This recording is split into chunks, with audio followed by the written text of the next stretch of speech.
we need management with the businesses that we buy.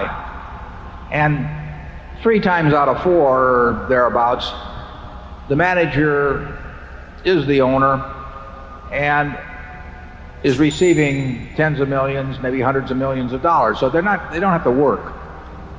And we have to decide in that time when we meet them whether they love the business or love money. And I'm not making a moral judgment about whether it's better to love the business or love money, but it's very important for me to know which of the two is the primary motivator with them. And we have had extremely good luck in identifying people who love their business. So all we have to do is avoid anything that, on our part, that diminishes that love of the business or makes other conditions so intolerable that they overcome that love of the business. And we have a number of people working for us that have no financial need to work at all, and they probably outwork 95% or more of the people in the world, and they do it because they love smacking the ball. And we virtually had no mistakes in that respect. And we have identified a number of people in terms of proposals to us where we felt that they liked the money better than the business. They were kind of tired of the business, and they might promise us that they would continue on and they would do it in good faith, but something would happen 6 months later or a year later, and they'd say to themselves, why am I doing this for Berkshire Hathaway when I could be doing whatever else they want to do? I can't tell you exactly what filter it is that we put them through mentally, but I can tell you that if you've been around a while, I think you can have a pretty high batting average in coming to those conclusions, as you can about other aspects of human behavior. I'm not saying you can take 100 people and take a look at them and analyze their personalities or anything of the sort, but I think when you see the extreme cases, the ones that are going to cause you nothing but trouble or the ones that are going to bring you nothing but joy, I think you can identify those pretty well. Well, I've said many times that if you get to be 65 or 70 and later, and the people that you want to have love you actually do love you, you're a success. I've never seen anybody that reaches that age. I mean, I'm not talking about somebody that's in extreme poverty or pain or something, but I've never seen anybody that, if they have a lot of people that love them, that is other than happy. And I've seen some very, very wealthy people that they give testimonial dinners to and name schools after and everything. Nobody loves them, Their own kids would say, he's in the attic, Nobody ever came. By far the best investment you can make is in yourself. I mean, for example, communication skills. I tell the students that come, they're going to graduate schools and business, and they're learning all these complicated formulas and all that. If they just learn to communicate better, both in writing and in person, they increase their value at least 50%. I mean, if you can't communicate, somebody says, it's like winking at a girl in the dark. Nothing happens, basically. And you have to be able to get forth your ideas, and that's relatively easy. I did it myself with the Dale Carnegie course. Some people wish I'd taken a shorter course now in terms of my talking later on, but it's just hugely important. And if you invest in yourself, nobody can take it away from you. I mean, and the second thing, which I'll get a certain criticism for not living it, but I do tell those students, that if I gave you a car and it'd be the only car you get the rest of your life, you take care of it like you can't believe. Any scratch, you'd fix that moment. You read the owner's manual, you keep a garage, and do all these things, and you get exactly one mind and one body in this world. And you can't start taking care of it when you're 50. By that time, you'll have rusted out if you haven't done anything. So you should really make sure that you just remember that you've just got one mind and body to get through life with and to do the most with it. Since I was born in 1930, real GDP per capita has increased 6 for 1. Just think of that, 6 for 1.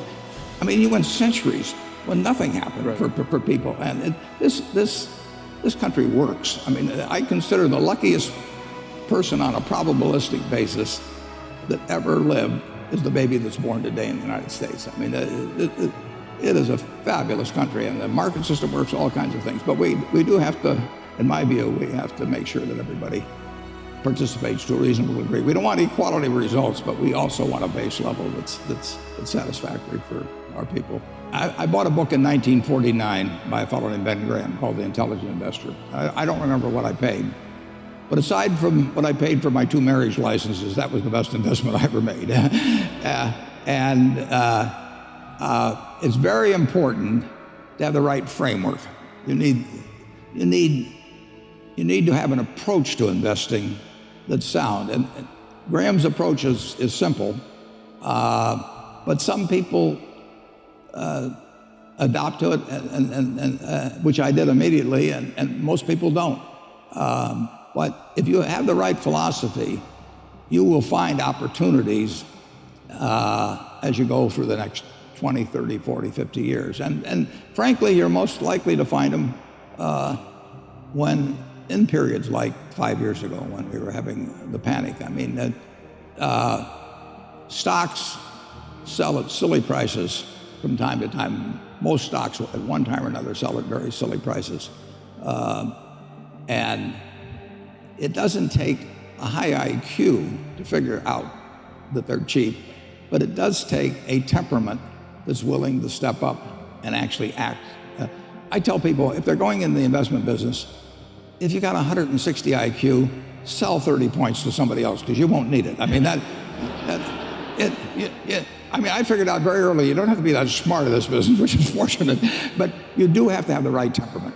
And you have to be able to ignore what other people are saying and simply look at the facts and decide, is this stock which is selling at X worth 2X? And occasionally you'll find things like that, and when you don't find them, you don't do anything. So that's my generalized stock tip, no names. It's not very complicated. It goes back to getting full use out of your own talents first. I mean, the difference between whether you're going to be earning X or 2X or 3X a year 20 years from now is going to be a function of how well, not how much talent you have, but how well you use the talent you already have. And so that is your best financial future is your own ability and your a capacity to use those abilities to their potential. And that can't be taken away from you. They can't even tax it. I mean, most things, if you own a piece of real estate, if they double the taxes, they double the taxes, and that changes your ownership in the property, because now, in effect, the taxing authorities own more of it because they've got a greater command on the revenue stream. The same thing about almost any asset you have, but they don't tax what's in your head, and they don't tax your ability to start performing when you get to work in the morning and finish in the evening to your potential.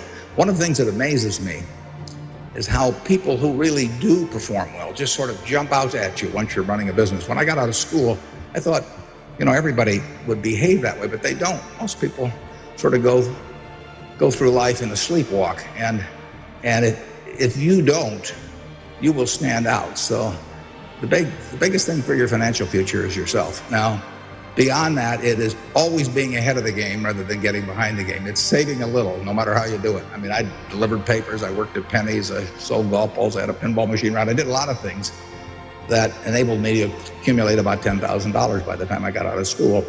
10,000 doesn't go as far now as it did then, but having anything so that you're ahead of the game and not getting behind the game is enormously important. I mean, just, if you're going to run a 100-yard dash against a bunch of people in life, if you can figure it out so that when the gun goes off, you're 10 or 15 yards ahead instead of 10 or 15 yards behind, it's going to make an enormous difference in how that race comes out. So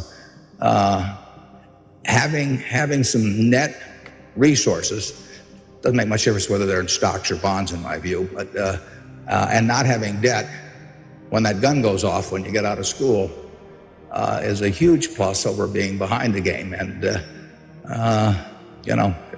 it may come from delivering a paper out in the morning, it may come from part-time work someplace, but put aside a few dollars for yourself. so that when the time comes and you enter the workforce, you're ahead of the game and not behind. And then once you get there, don't get behind by buying a whole lot of things that you figure you're going to pay for someday while you're paying 20% interest in between.